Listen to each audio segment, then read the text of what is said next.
Hello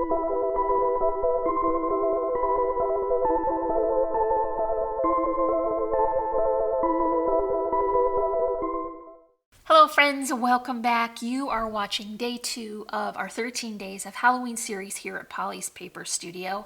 Now if you're just getting started, you can find a link for the first video in the top of the description so you can get caught up. And for today's project, we're going to be creating this fun trifold using the I Love Halloween collection from Echo Park. So we've got lots of built-in pockets here, lots of folded inserts, pages that flip over and then also flip up. So there's lots of room in here to capture your family's pictures and memories of the holiday. So before we get started on that tutorial though, I did want to give you a quick update.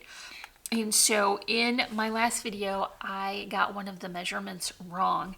And so many of you reached out to me to let me know that I had made a mistake. And so I think one way that I can prevent that from happening again in the future is from now moving forward, I'm just going to add the measurements to the screen and not say them as I'm working along. And I think what happened was I'm just trying to keep so many measurements in my head that once I had it wrong, and then when I edited it, I typed it wrong. And so I think just putting it on the screen will make it easier for y'all to follow and help me to keep all of the measurements accurate. So you're still going to have all that information that you need to recreate this project, and then hopefully it will even be a little bit faster to record. So that is what we're going to do from here on out. And so now let's get started with our tutorial. Okay, for this project today, I'm still using an Echo Park collection, but I'm switching it to the I Love Halloween. I've got the 12 by 12 collection kit, and I just really love the traditional colors. They have mixed in some purples and greens, and I think that gives it a much more updated kind of palette. And also they have some really great cut apart sheets, which of course I used for the tags on my inserts. And then they also have a sticker sheet that's included, but I didn't use any of that. I'll be saving that for a future project. So for the base of this flip, I'm going to be working with 110-pound cardstock. You want it to be very sturdy. And so I'm going to add my left-hand side. This is the portion that has the larger spine so that it can accommodate the bulk of all of the layering. And then I've got my second piece, which will basically be in the center, and then the spine on this side is slightly less, so we're kind of building in those layers. And so I've already added my double-sided adhesive tape here. I'm also going to include just a quick layer of my Tombow because I do want this to be very sturdy, and it's easier just to come in and line up all of those edges on the bottom because all of the heights are all the same. So I'm just going to get that adhered.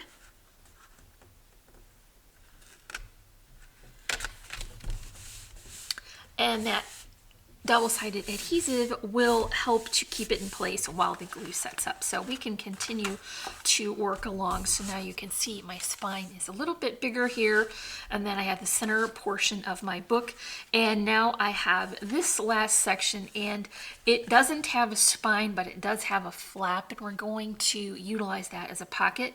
And so what I want to do is orient this so that the pocket will be on the first page. So I'm going to adhere it with this flap folded down. And once again, I've got my double-sided adhesive tape and a layer of Tombow. Then I'm just lining that up, same as I did for the first piece. Now you don't want to get that right in the fold because that creates too much bulk for that fold to function properly. But now you can see what I've got is my full size pages with my spines. And then for this pocket, really what I'm doing is I'm going to add a strip around so that I don't have to adhere the pocket on this side. I don't want to lose any of the space in the pocket because I have quite a large insert to add. So the next piece is just a strip that is cut to be the same height as the pocket, and I'm just lining that up here. So I've got my strip adhered now, and before we close up this pocket, what I want to do is include the pattern that will be in the background, because it will be difficult to add this when the pocket is folded up. So I'm just going to switch out my background pattern to this sweet little ghost with the stars in the background, and then flip this over. And I've already got my adhesive on the back of these, so I'll just fold these flaps over. They will be well secured because they will be sandwiched between the base of the book and the next paper layer. So I'm gonna go ahead and add that now. It's easier to do that while it's laid out flat. And then I've cut an additional pattern here just to cover the front of this pocket and give it a little extra detail, and that will decorate the front of my pocket. So now what I can do is continue to add all the full-size pages, and these are all cut from the same measurements. So this was fairly easy to cut all the pieces. I would recommend having some 12 by 12 black cardstock on hand. I didn't. I had to use quite a few of my 8.5 by 11 pieces to get all of my backgrounds cut, but that's okay. I would just think in the future to have some 12 by 12 on hand. Okay, one last piece here is going to be the very back of the book, so I'll just take my tape off now. One thing I like about the measurements for this book is I was able to get 4 portions of these pattern papers from one sheet of the 12 by 12 pattern paper, and so that seemed to be a very good frugal use of the supplies without causing a lot of offcuts. Okay, so I've got the back and the front page on, and then my pocket is also covered. The right and left hand side pages are covered as well, but before I add the pattern to the center page, I want to include another insert that folds up, and so this is just cut from 65 pound weight cardstock.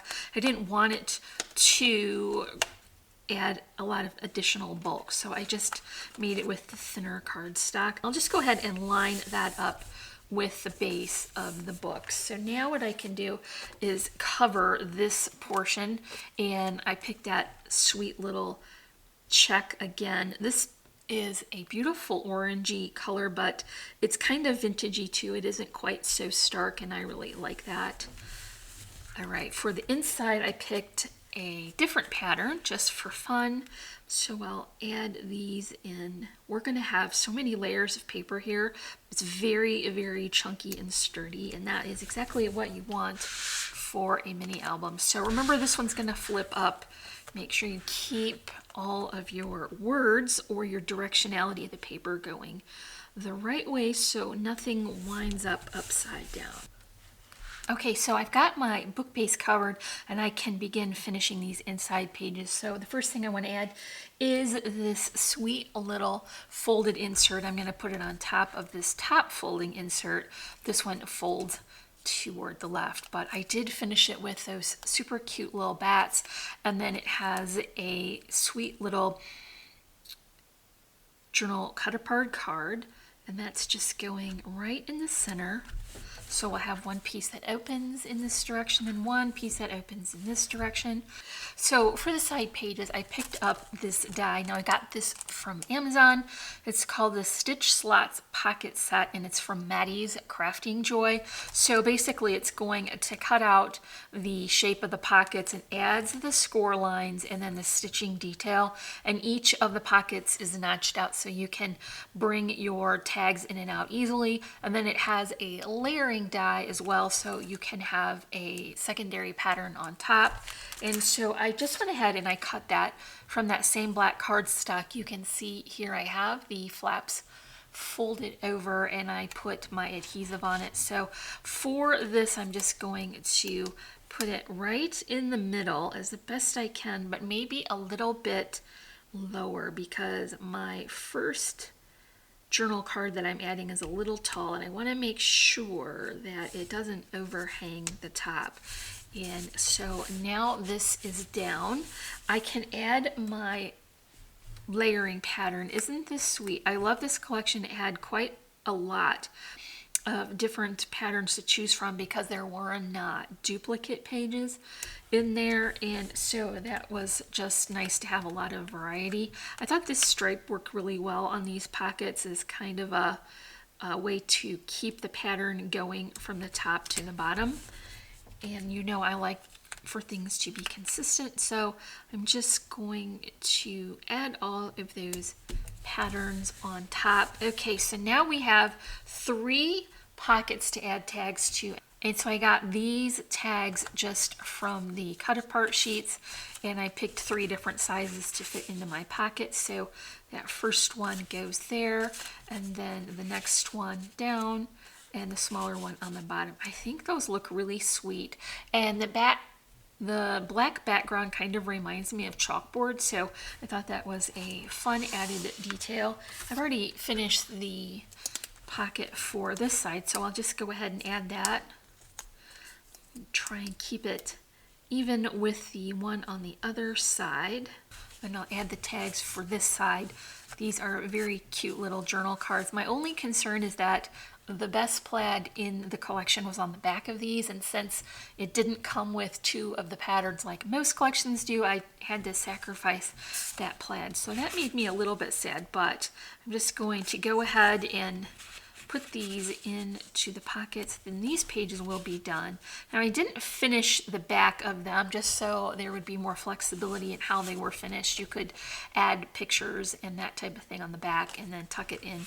Have all of these secured very well inside the pockets. So both of the outsides are basically the same, and then the inside has the folded insert. For the pocket here, I've already created another insert with one of the journal cards and finished it with the coordinating pattern paper, and that just tucks right in here. So now you can see why we wanted to have that extra room there on the side, because otherwise I would have a very small insert that would fit. And then I can close this up. You can see how nice and bulky that is, and it's filling up all that space. So because this is a trifold, I can fold this open to finish the front. Keep it as flat as I can. So on the front, what I want to do is create a border of that star pattern, and I want to bring in my layering pattern, that beautiful check, put that right in the center so that the focal image will be in this center panel. And so I've cut a square sort of doily out of my black cardstock, and that's going right in the center. Again, I really like that scallop edge on this combined with all of the other square and straight edges, because it just adds a little bit of extra interest. Okay, so the next thing I'm going to add is a little bit of dimension. So I've got my cardstock here popped up on some foam adhesive. Then I'm going to top it with my sentiment or my focal image, just one of the cut apart cards, and I trimmed it down so that it would be just the right size. I've got some additional cardstock layering around that, and I just really thought that it matched that check very well. And so this is going to be the paper layers. And before we add all of the embellishments, I want to bring in this little strip, and this is just going to decorate that spine and give it a little bit of extra thickness and sturdiness. Okay, so I've got my flowers here, another combination of the cinch and go poinsettias, and I made these to coordinate with the collection paper. There's the glittery leaves, some black leaves, netting here, loopy twine bows, and another bow here that anchors the corner. It's made from that bold check ribbon, and I'm just going to secure that on the bottom here with a little hot glue. I'm just going to be aware of not covering up too much of that letter, and then I'll poof these petals back out once I've got the arrangement adhered. So of course, you know, I'm going to add some charms to the corner, and I picked these spider webby ones because I thought they were extra festive. So they're going here, and cover the cut ends of the string with a button. I've got 3 more buttons to add to the corner, and then a couple of sequins to finish off this corner and to help balance the buttons on the other side. Okay, so that's all for our project today. We made this cute trifold with the pockets using the I Love Halloween collection from Echo Park. Now, if you enjoyed this tutorial, make sure you come back tomorrow for day 3. And for the question of the day, I'm going to ask, what is your favorite Halloween movie? And speaking for myself, I really love the Haunted Mansion movie. I'm not sure if that's a Halloween movie, but I kind of think it is anyway. It's one of my favorites, and I know it's a kid movie, but I just really love it. So let me know in the comments, what is your favorite Halloween movie? And don't forget to give me a big thumbs up for this tutorial. Remember, you can find links in the description for all our social media sites. And as always, I'm wishing you a happy and productive day, and I thank you so much for watching. Bye.